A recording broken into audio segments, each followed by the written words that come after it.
Sam Rizvi, Syed Ali Murtaza Rizvi గారు, ఆయన ఒక సిన్సియర్ అధికారి. ఏ ప్రభుత్వంలో పనిచేసినా చక్కగా పనిచేసిన అధికారి.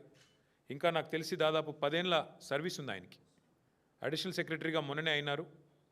అంతా బాగుంటే ఈ దౌర్జన్యాలు, దుర్మార్గులు ఇట్లాంటి వాళ్ళు లేకపోతే ప్రభుత్వాన్ని నడిపే వాళ్ళకి సోయి ఉంటే బహుశా క్యాబినెట్ సెక్రటరీ స్థాయిలో, అంటే భారతదేశంలోనే అత్యున్నత స్థాయి ఒక ఐఏఎస్ అధికారికి క్యాబినెట్ సెక్రటరీ, ఆ స్థాయికి పోయే అవకాశం ఉన్న అధికారి సయ్యద్ అలీ ముర్తుజా రిజ్వీ. అట్లాంటి రిజ్వీ గారు ఒక నిజాయితీపరుడైన అధికారిగా ఆయనకు పేరుంది. అట్లాంటి రిజ్వీ గారు కూడా ఈరోజు దాదాపు 10 ఏళ్ల సర్వీస్ ఉండగానే వాలంటరీ రిటైర్మెంట్ తీసుకునే స్థాయికి వచ్చింది.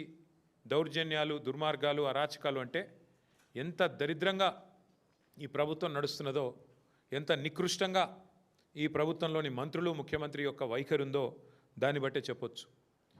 ముఖ్యమంత్రి గారి అల్లుడికి ఓ టెండర్ కావాలంట ఎక్సైజ్ డిపార్ట్మెంట్లో.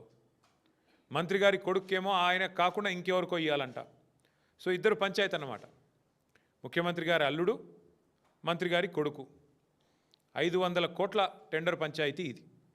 ఈ టెండర్ పంచాయతీలో మధ్యలో నలిగిపోయిన రిజ్వీ గారు ఇవాళ 10 సంవత్సరాల తన సర్వీస్ను వదులుకొని నాకు వద్దు ఈ దౌర్భాగ్యపు ప్రభుత్వం, ఈ దౌర్భాగ్య పరిస్థితి అని చెప్పి రాజీనామా చేసి వారు వాలంటరీ రిటైర్మెంట్ పెట్టుకొని తప్పుకునే పరిస్థితి వచ్చింది.